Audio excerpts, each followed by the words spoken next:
The security footage is grainy, but the moment is burned into everyone's memory.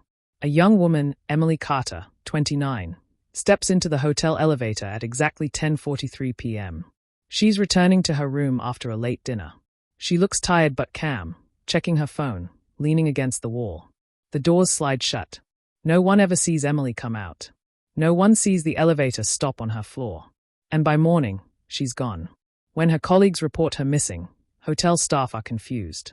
According to the system logs, the elevator she was last seen in never malfunctioned that night.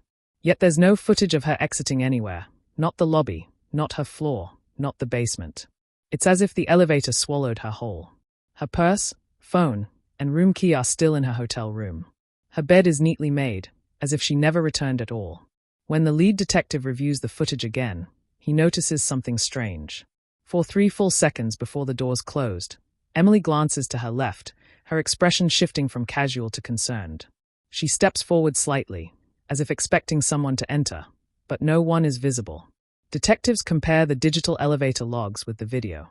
On paper, the elevator made 3 stops after Emily entered, one on the 8th floor, one on the 14th, and finally the rooftop access level. On camera, the doors never opened between floors. Maintenance staff insist the system couldn't be tampered with unless someone physically accessed the control panel in the basement. When investigators check, the panel's protective seal is broken. That seal is never supposed to be broken unless for major repairs, but no such repairs were logged. The last recorded person to access that area was hotel night engineer David Hensley, who clocked in at 9 p.m. that night. He hasn't shown up for work since the morning after Emily disappeared. His phone is off. His apartment is abandoned. In the basement, behind a stack of unused furniture, police find Emily's coat, neatly folded on a chair. There are no fingerprints on it, not even hers. An anonymous email arrives containing an edited clip of the elevator footage. In this version, the moment Emily looks to the left, a tall, broad-shouldered shadow appears, leaning into the doorway. It's gone in less than a second, but Emily's reaction is unmistakable. Her back stiffens, her grip on her phone tightens, and she shifts away. The original hotel footage shows no such shadow. Investigators subpoena the hotel's full security system, only to discover several hours of footage missing from that night. Footage that includes all cameras in the elevator shaft and rooftop access areas. 2 nights before Emily's disappearance, the hotel manager received an unsigned letter warning her to turn off the 14th floor cameras between 10 p.m. and midnight. She ignored it. Tracing the anonymous clip leads police to a nearby abandoned office building. Inside, they find a makeshift surveillance hub, a folding table, a laptop, empty coffee cups, and a tangle of wires leading to a rooftop antenna. The laptop displays live feeds from inside the hotel, service hallways, stairwells, feeds not part of the hotel's official system. On the wall are printed stills of Emily taken over several days, eating breakfast, talking to co-workers, leaving the gym. The images are timestamped and labeled with floor numbers. On the desk is a flash drive containing videos of other women entering the elevator at night and never being seen exiting. Emily is not the first.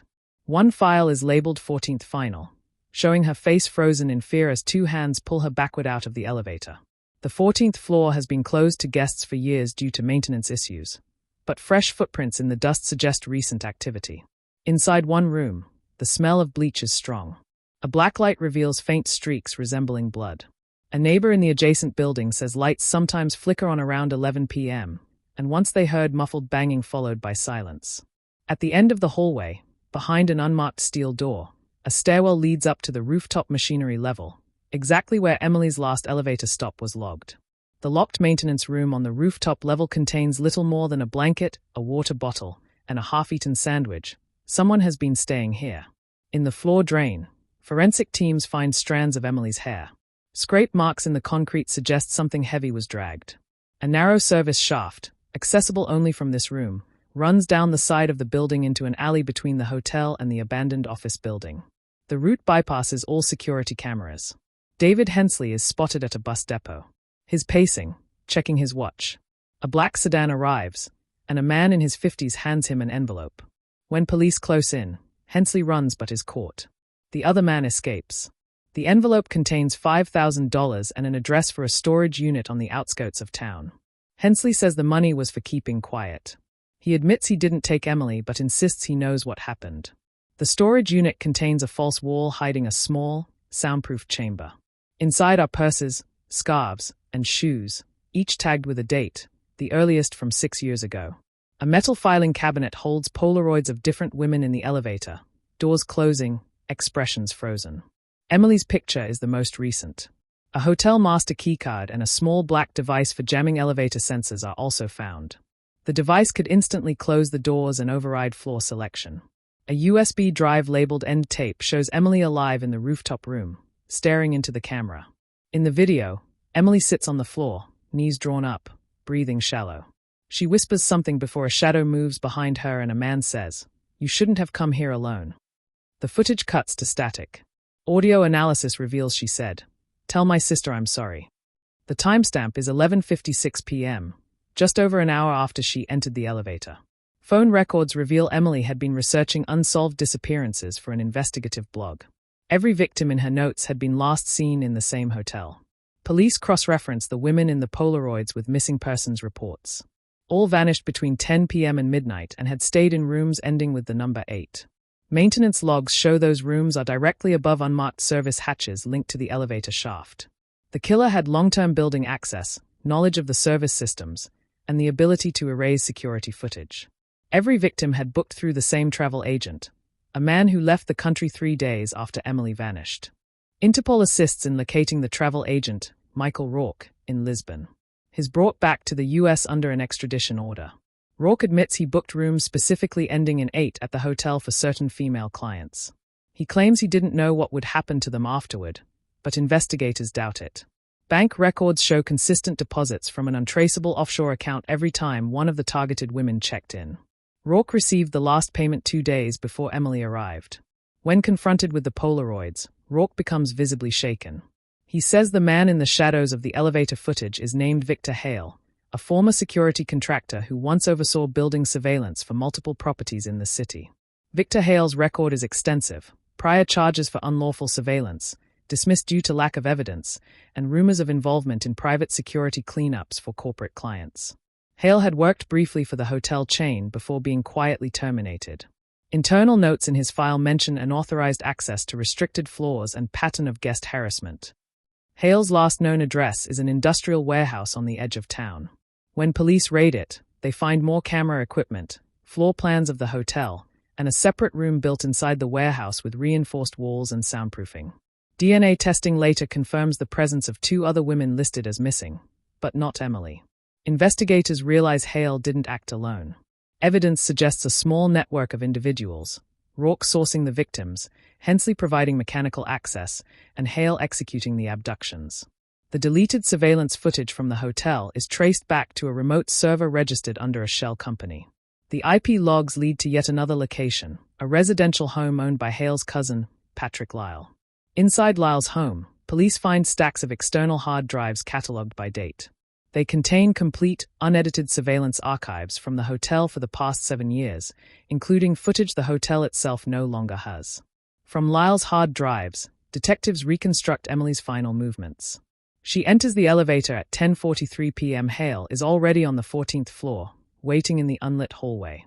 As the elevator arrives, he uses the jammer device to override the doors, steps inside, and blocks the camera with his shoulder. He pulls Emily back into the hallway. She resists, but the struggle is short. He drags her toward the locked steel door leading to the rooftop stairwell. On the rooftop, Hale forces her into the maintenance room. Hours later, he carries her, apparently unconscious, down the service shaft into the alley, where a van is waiting. The van's license plates are traced to a salvage yard, where the vehicle had been scrapped just weeks earlier. The yard owner remembers Hale bringing it in late at night, paying in cash, and asking for it to be crushed immediately. Fragments of fabric found in the van's rear cargo area test positive for Emily's DNA. Investigators now have a clear chain. Hale abducted Emily from the elevator, held her in the rooftop room, then transported her via service shaft and van to an unknown secondary location. A tip from an informant leads police to a rural property 40 miles outside the city, land registered to a fake name but paid for in cash by Hale. The main building is a cabin with boarded windows and an unfinished basement. In the basement is a locked steel cage. Inside are discarded restraints, a single mattress, and traces of blood matching another victim from the storage unit evidence. Emily is not there, but a buried storage drum is unearthed nearby. Inside are multiple items of clothing, including Emily's scarf. Cell tower data from the night Emily vanished shows Hale's phone pinging near the rural property for 2 consecutive nights before going dark entirely. Witnesses in a nearby gas station recall seeing a man matching Hale's description with a woman in the passenger seat, head down, wearing a hoodie. The date matches the morning after Emily disappeared.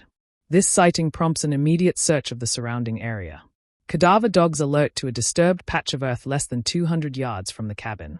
Excavation reveals a shallow grave containing human remains. Dental records confirm they belong to Emily Carter. Cause of death is determined as blunt force trauma to the head. The discovery allows prosecutors to formally charge Hale, Rourke, Hensley, and Lyle with a combination of murder, conspiracy, and unlawful imprisonment across multiple cases. The trial draws national attention. The prosecution presents the Polaroids, surveillance reconstructions, and physical evidence. Hensley admits to granting access to restricted areas in exchange for cash but claims he believed it was for private meetings. Rourke denies knowing the women would be harmed. Lyle refuses to testify. Hale shows no remorse. In cross-examination, he smirks when asked why he targeted Emily, saying only, "She was looking for me." All 4 are found guilty. Hale receives life without parole. The others receive varying sentences from 25 years to life, depending on their level of cooperation. Emily's family attends every day of the trial. When the verdict is read, her sister says it brings a measure of peace, but not closure. The hotel chain implements sweeping security overhauls, independent surveillance backups, stricter access control, and the permanent removal of the 14th floor from service. The case prompts legislation requiring hotels to retain all surveillance footage for extended periods and to submit to random security audits. For the families of the other women, Emily's case was the one that finally exposed the network, ending years of unanswered questions.